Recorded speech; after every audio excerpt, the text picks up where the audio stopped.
पहिलो भिडियोमा यो वाला प्याटर्न प्रिन्ट गरेका थियौं भने अब हाम्रो दोस्रो भिडियो चाहिँ यस्तो वाला प्याटर्न प्रिन्ट गर्दा हुनेछ।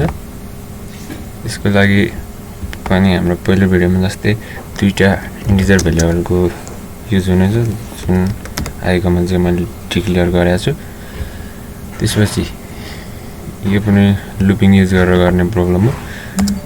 त्यसमा मैले फर लुप युज गर्न चाहे। यसमा पनि पहिलो फर नम्बर अफ लाइन्सको लागि हुन्छ। यहाँ पनि नम्बर अफ लाइन 5 वटै छ। त्यसमा मैले i = अघि 1 देखि सुरु गरेको थिएँ क्यारे, यहाँ चाहिँ मैले 0 देखि सुरु गर्न चाहे। 0 देखि सुरु गरिसकेपछि 5 भन्दा लेस देनमै, यहाँ कि i को भ्यालु 4 पुगुन्जेलमै हाम्रो 5 वटा लाइन प्रिन्ट भइसकेको हुन्छ। त्यसपछि मैले i++ गर्दै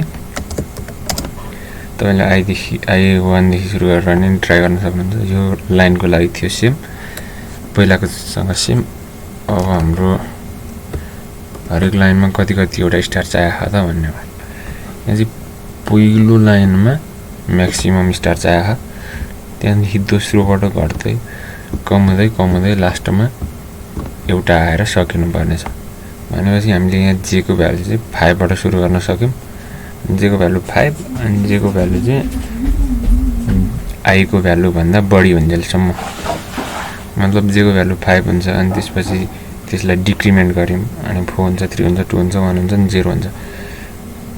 त्यति हुन्जेलसम्ममा 5 वटा स्टार प्रिन्ट गराउन सकिन्छ। जस्तै j को भ्यालु मैले सुरुमा 5 देखि इनिसियलाइज गरेँ भने j इज जबसम्म ग्रेटर देन i भइरहन्छ त अनि j चाहिँ माइनस छ अनि तबसम्म स्टार प्रिन्ट गराउने भयो।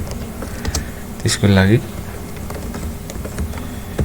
printf/t ले एउटा ट्याब दिन्छ अनि त्यसपछि स्टार प्रिन्ट गराइनु भयो। /t को ठाउँमा हामीले स्पेस राख्न पनि सक्यौं।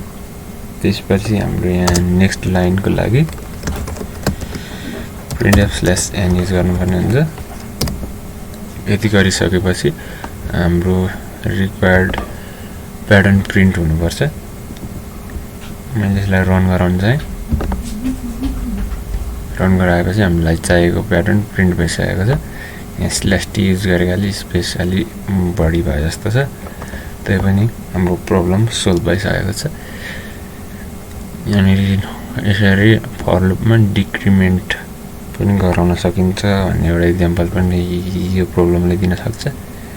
यसरी यो प्रब्लम सोल्भ भइसकेको छ। भिडियो अन्तिमसम्म हेरिदिनु भएकोमा धन्यवाद। च्यानललाई सब्स्क्राइब गरेर यो भिडियोलाई एक लाइक दिएर जानु होला। धन्यवाद।